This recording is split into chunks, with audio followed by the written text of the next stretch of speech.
ಇದ್ವಿ, ಎಲ್ಲ ನಾವು ನೀವೆಲ್ಲ ಬಯಸ್ತಾ ಇದ್ವಿ. ಆದರೆ ಈ ಎಲ್ಲ ಘಟನಾವಳಿಗಳು ಇವತ್ತು ಸಹಜವಾಗಿ ಯಾರಿಗೆ ಅದ್ರ ಗಾಬರಿಗೊಳಿಸುವಷ್ಟೇ ಅಲ್ಲ.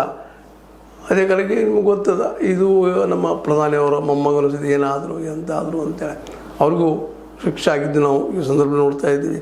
ಜೊತೆಗೆ ದರ್ಶನ್ ಅವರಿಗಾಗಿರ್ಬೋದು, ದೊಡ್ಡ ಜನರಿಗೆ, ಹೀರೋಗಳಿಗೆ, ಅದಕ್ಕಿಂತ ಮುಖ್ಯವಾಗಿ ಸಾಮಾಜಿಕವಾಗಿ ನಾಯಕರಾಗಿ ಬೆಳೆದಂಥವ್ರಿಗೆ ಶಿಕ್ಷೆ ಆಗುವುದನ್ನು ಗಮನಿಸಿದಾಗ ಎಲ್ಲರೂ ಇವತ್ತು ನಾವು ಎಚ್ಚರಗೊಳ್ಳಬೇಕಾಗಿದೆ. ಅಪರಾಧ ಮಾಡೋಕ್ಕಿಂತಲೂ ಮೊದಲ 100 ಸಲ. ಯಾಕೆ ನಮ್ಮಲ್ಲೊಂದು ವ್ಯವಸ್ಥೆ ಅದ, ಆ ವ್ಯವಸ್ಥೆಯ ಮೂಲಕ ನಾವು ಮುಂದೆ ಹೋಗುವಂಥದ್ದು ನಾವು ಮಾಡ್ಕೋಬೇಕು ವಿನಃ ಈ ಕಾನೂನು ನಮ್ಮ ಕೈಗೆ ತೆಗೆದುಕೊಳ್ಳುವಂಥದ್ದು ಅಥವಾ ತಪ್ಪು ಮಾಡೋ ಪೂರ್ವದಲ್ಲಿ ಹಲವು ಸಲ ವಿಚಾರ ಮಾಡಬೇಕಾಗ್ತದೆ. ಕೆಲವಷ್ಟು ತಪ್ಪುಗಳು ನಾವು ತಿದ್ದುಕೊಳ್ಬಹುದೇನೋ, ಕೆಲವೊಂದು ಕೊಟ್ಟನ್ನು ಉಳಿಸ್ಕೊಳ್ಬಹುದೇನೋ ಅನ್ನುವಂಥದ್ದು ಇದ್ದಾವೆ. ಆದ್ರೆ ಇನ್ನು ಕೆಲವು ತಪ್ಪುಗಳು ಏನದವಪ್ಪ ಅಂತಂದ್ರೆ ಅದಕ್ಕೆ ಶಿಕ್ಷೆ ನಿಶ್ಚಿತ ಅನ್ನೋದು.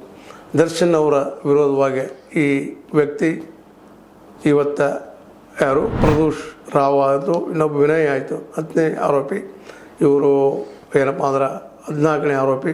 ಏನೂ ಇರಲಿ, ಇನ್ನೂ ಒಂದಿಷ್ಟು ಜನ ಮುಂದೆ ಬರ್ತಾ ಇದ್ದಾರೆ.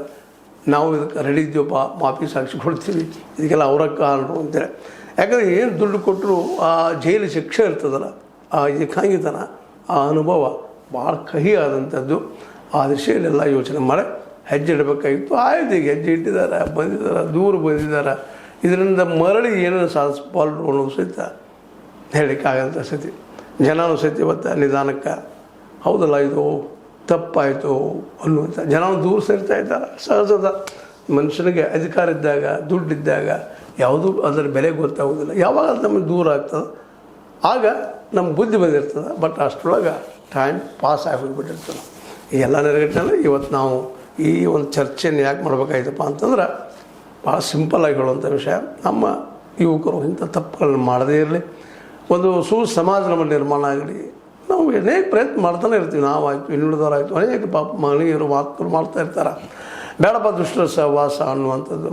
ಆದರೂ ಸಹಿತ ಈ ಮನುಷ್ಯ ತನ್ನ ಸಹಜ ನೈಸರ್ಗಿಕ ಗುಣಗಳನ್ನು ತಪ್ಪು ಮಾಡ್ತಾ ಇರ್ತಾನೆ.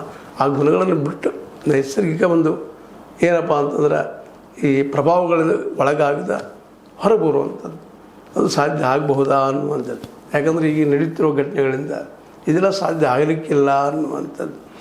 ಅಂದ್ರೆ ಒಟ್ಟಾರೆಯಾಗಿ ಎಲ್ಲ ವಿಷ ವರ್ತುಲ, ದರ್ಶನದ ಸುತ್ತಮುತ್ತ ವರ್ತುಲ ಇವತ್ತು ಒಂದು ಕಾಲಿಗೆ ಇವರೆಲ್ಲ ಅವ್ರು